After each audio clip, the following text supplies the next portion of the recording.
Hi friends, welcome to our channel. Satyabhama serial next ఎపిసోడ్లో ఏం జరగబోతోందో ఈ వీడియోలో చూసి తెలుసుకుందాం. సత్యకి సపోర్ట్ చేయడానికి అన్నిటికీ తెగించి మహాదేవయ్య వాళ్ళ ఇంటికి వచ్చిన వృద్ధాశ్రమం వృద్ధులు అసలేం జరిగింది అని తెలుసుకోవడానికి ఈ వీడియోని స్కిప్ చేయకుండా ఎండ్ వరకు చూసేయండి. సత్యని కొట్టడానికి రుద్ర సత్య మీదకి వస్తూ ఉంటాడు. అప్పుడు మహాదేవయ్య, రే రుద్ర ఆగు అని రుద్ర చేయిని పట్టుకొని ఆపుతాడు. అప్పుడు రుద్ర, ఎందుకు బాపు, నిన్ను నా ఎదుటనే ఇన్ని మాటలు అంటుంటే నేను చూస్తూ ఉండాలనా? ఎందుకు నన్ను ఆపినావు బాపు అని అంటాడు. అప్పుడు మహాదేవయ్య, రే రుద్ర, ఇది ఎలక్షన్ల టైం, నువ్వు ఇట్లా ఆడోళ్ళ మీదకి కొట్టనీకి వెళ్ళకూడదు. కాస్త నీ ఆవేశం తగ్గించుకోరా, ఇందుకేనా నేను నిన్ను బెయిల్ మీద బయటికి తీసుకొచ్చింది అని అరుస్తూ ఉంటాడు. అప్పుడు రుద్ర, ఎవరు ఏమన్నా కానీ ఊరుకుంటా బాపు, కానీ నిన్ను ఎవరన్నా ఒక్క మాట అన్నా కానీ చూస్తూ ఊరుకోను అని అంటాడు.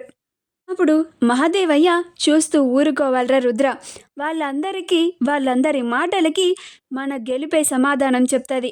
అప్పటి వరకు మనం ఈ ఎలక్షన్ల టైంలో చూస్తూ మౌనంగానే ఉండాలి. మన గెలుపుతో వాళ్ళని దెబ్బతీయాలి అని అంటాడు. అప్పుడు సత్య అక్కడి నుంచి వెళ్ళిపోతుంది. మరుసటి రోజు సత్య కోసం వృద్ధాశ్రమం నుంచి వృద్ధులు వస్తారు.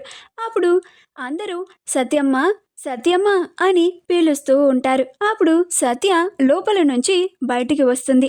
మహాదేవయ్య ఇంటి లోపల నుంచే, ఎవరు వీళ్ళు, సత్య కోసం వచ్చారెందుకు అని చూస్తూ ఉంటాడు.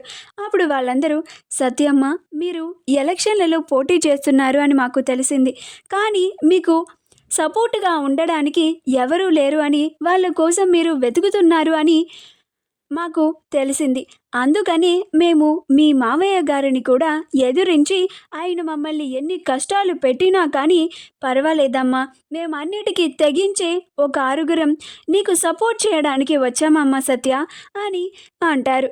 అప్పుడు సత్య చాలా సంతోషపడుతుంది. చాలా థ్యాంక్స్ అమ్మా, నేను మీకోసమే పోరాటం చేస్తున్నాను.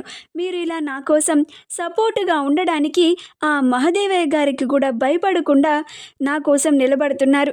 నాకు చాలా సంతోషంగా ఉందమ్మా. మీ రుణాన్ని నేను ఎన్నటికీ తీర్చుకోలేను. మీరు చాలా పెద్ద సాహసమే చేస్తున్నారు అని అంటుంది. అప్పుడు ఆ వృద్ధులు, మీరు భయపడకండమ్మా, ఇప్పుడు మీకు అండగా ఆరుగురం ఉన్నాము.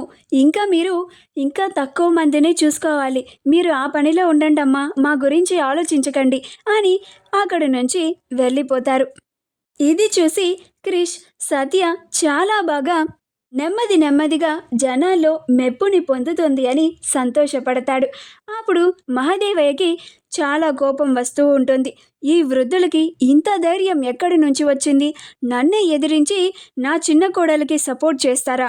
వీళ్ళ ధైర్యాన్ని చంపేయాలి, వాళ్ళు సత్యకి సపోర్ట్ చేయనివ్వకుండా చేయాలి అని అనుకుంటూ ఉంటాడు.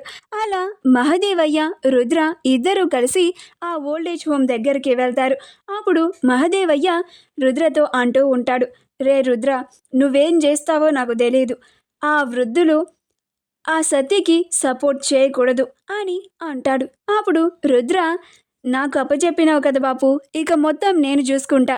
ఇక ఆ సత్య ఇటు తిరిగి రానివ్వకుండా బుద్ధి చెప్తా. ఆ వృద్ధుల సపోర్ట్ ఆ సత్యకి లేకుండా చేస్తాను అని అంటాడు. మా వీడియో కనుక మీకు నచ్చినట్లయితే లైక్ చేయండి, షేర్ చేయండి, మా ఛానల్ని సబ్స్క్రైబ్ చేసుకోండి, పక్కనే ఉన్న బెల్ ఐకాన్ని క్లిక్ చేయడం మాత్రం మర్చిపోకండి.